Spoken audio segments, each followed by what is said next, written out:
आइए आपके लिए आज मैं स्पेशल वीडियो लेके आया हूँ, जहाँ से कि आपका ये वीडियो गागर में सागर भरने का काम करेगा। यदि आप चैनल पर नए हैं तो चैनल को सब्सक्राइब कीजिएगा और बेल आइकन को दबाइएगा, और यदि वीडियो अच्छा लगे तो एक लाइक बटन दबाइएगा। आइए आज देखते हैं हम प्राचीन बिहार के प्रमुख राजवंश, यानी कि आज हम बिहार के राजवंश को देखेंगे प्राचीन, जो कि हमारा गागर में सागर है। पहला राजवंश है हमारा बृहद्रथ राजवंश। बृहद्रथ राजवंश जो थे मगध के आरंभिक ज्ञात राजाओं में था बृहद्रथ, और उसके नाम का उल्लेख ऋग्वेद में भी मिलता है। महाभारत और पुराणों के अनुसार बृहद्रथ छेदी के कुरु राजा वसु के सबसे छोटे बेटे थे। इस राजवंश के प्रख्यात राजा हुए थे जरासंध, और वह बृहद्रथ का बेटा था। यानी कि जरासंध का नाम हमारा भारतीय इतिहास काफ़ी ही बलशाली राजाओं में लेता है। चलिए देखते हैं अगला राजा। अगला हम राजवंश देख रहे हैं हर्यक राजवंश, जो कि हर्यक वंश के नाम से भी जाना जाता है। इस वंश के संस्थापक बिंबिसार, इन्होंने वैवाहिक गठबंधन के जरिए अपने साम्राज्य विस्तार किया। इसकी पहली पत्नी कौशल देवी कौशल की राजकुमारी थी और प्रसेनजित की बहन थी। दूसरी पत्नी छेलना लिच्छवी की राजकुमारी थी, और तीसरी पत्नी केशवा पंजाब के मद्र कबीले के राजकुमारी थी। अजातशत्रु ने बिंबिसार का स्थान लिया। इसके शासन के काल के दौरान महात्मा बुद्ध ने वहाँ परिनिर्वाण प्राप्त किया था, और भगवान महावीर की पावापुरी में मृत्यु हुए थे। उसके संरक्षण में ही पहला बौद्ध परिषद आयोजित किया गया था। उदयन ने अजातशत्रु से गद्दी छीनी थी। उससे पाटलिपुत्रा शहर की स्थापना की, यानी हमारा पाटलिपुत्रा शहर राजा उदयन के द्वारा बसा गया है। और इस राजवंश का एक बेटा ने हर पिता की हत्या की, इसलिए ये पितृहंता वंश के नाम से भी जाना जाता है। अगला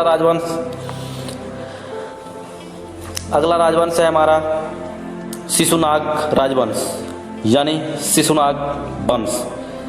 इस वंश के संस्थापक शिशुनाग थे। जी हाँ, इस वंश के संस्थापक शिशुनाग थे।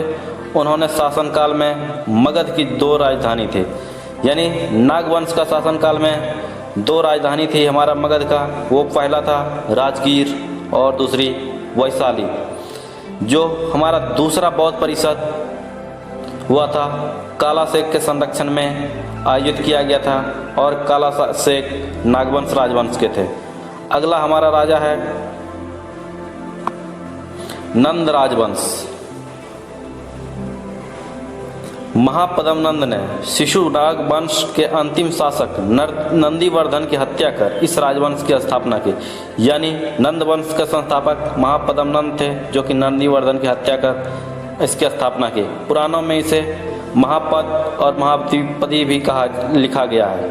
महाबोधिमास में उन्होंने उग्रसेन कहा गया है, और धनानंद इस वंश का अंतिम शासक थे, जो कि मगध के समकालीन हुए थे।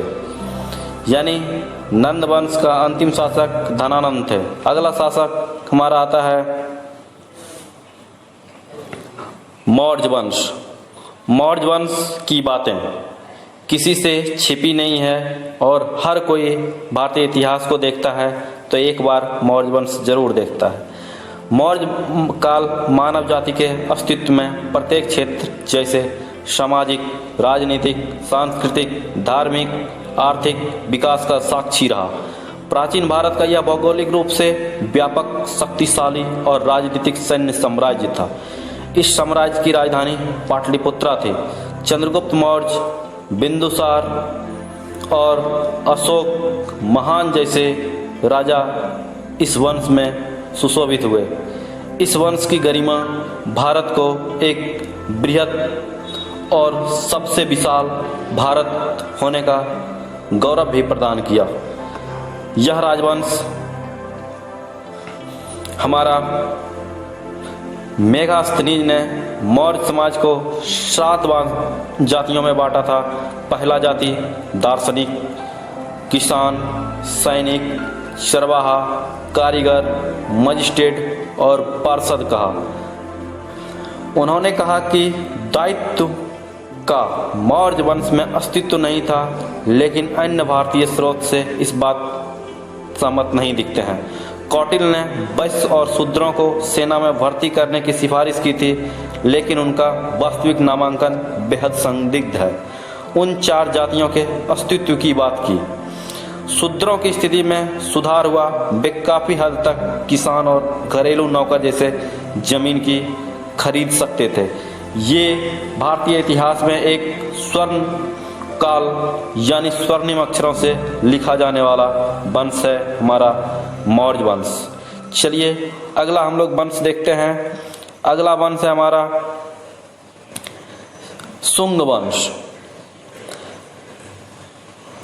हमारा शुंग वंश के संस्थापक पुष्यमित्र शुंग थे, जो कि काफी शक्तिशाली राजा हुए। उन्होंने 2 बार अश्वमेध यज्ञ कराए, जिसकी पुष्टि अयोध्या के शिलालेख धनदेव से होती है। महान संस्कृति आचार्य पतंजलि मुख्य पुजारी थे, यानी इसके दरबार में सुशोभित थे। पुष्यमित्र के बाद अग्निमित्र ने गद्दी संभाली। वे कालिदास के नाटक मल्लिका निमित्र के नायक थे। पुराणों के अनुसार देवभूति शुंग राजवंश के 10वें और अंतिम शासक रहे। अगला राजवंश हमारा हम देखते हैं। अगले राजवंश की ओर चलते हैं तो हमारा कन्नव राजवंश आता है, यानी कन्नव। कन्नव के संस्थापक वासुदेव, यानी कि इस वंश के संस्थापक हमारे वासुदेव थे। वंश के अंतिम शासक सुशर्मन हुए थे। सतवाहन राजवंश के शासकों के सत्ता में आने के कारण इनके राजवंश का अंत हो गया, यानी सतवाहन राजवंश के आक्रमण को इन्होंने झेल नहीं पाया। अगला राजवंश हमारा आता है, वो राजवंश है कुषाण राजवंश, जो भारतीय इतिहास में एक अपना अलग पहचान रखा है। कुषाण युग के अवशेष मगध के इलाकों से प्राप्त हुए। उन्होंने इस इलाके में पहली शताब्दी के आसपास अपना अभियान शुरू किया था। कुषाण शासक कनिष्क के पाटलिपुत्र पर आक्रमण करने और अपने प्रख्यात बौद्ध भिक्षु अश्वघोष को ले जाने का एक सबूत देता है कि कुषाण राजवंश भारतीय जमी पे एक नया इतिहास लिखा।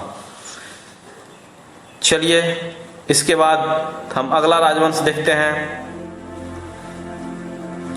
अगला राजवंश है हमारा गुप्त साम्राज्य। गुप्त साम्राज्य भारतीय इतिहास का स्वर्ण युग, यानी कि यह राजवंश प्राचीन भारत में दूसरे साम्राज्य की स्थापना का प्रतीक है।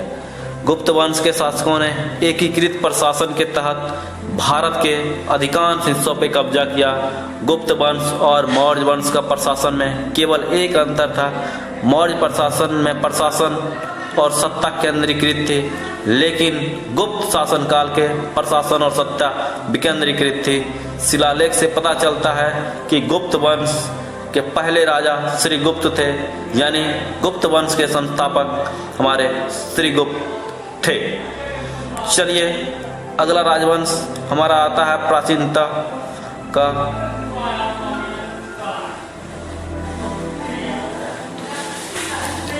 ये राजवंश है हमारा पाल साम्राज्य, यानी पाल वंश।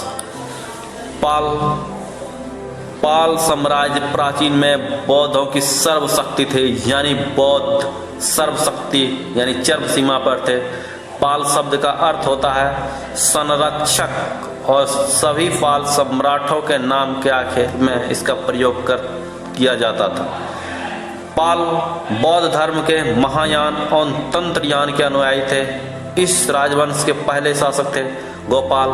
पाल के तांबा प्लेट उकीर्ण अभिलेख के अनुसार देवपाल ने उकाला को सत्ता से बाहर किया था और असम, जो कि उस समय प्रयोक्तिसा के पर विजय प्राप्त की थे, हुनों के गौरव को भी समाप्त किया था, यानी कि हुनों का आक्रमण भी रोका था और प्रतिहारों को गुर्जर एवं द्रविड़ों को भगवान का अपमान किया। पालों ने कई मंदिर का निर्माण करवाया और कई प्रकार के कलात्मक कार्य के साथ ही नालंदा और विक्रमशिला विश्वविद्यालय के हित में काम किया, जो कि शिक्षा का एक अद्वितीय केंद्र के नाम से जाना जाता है।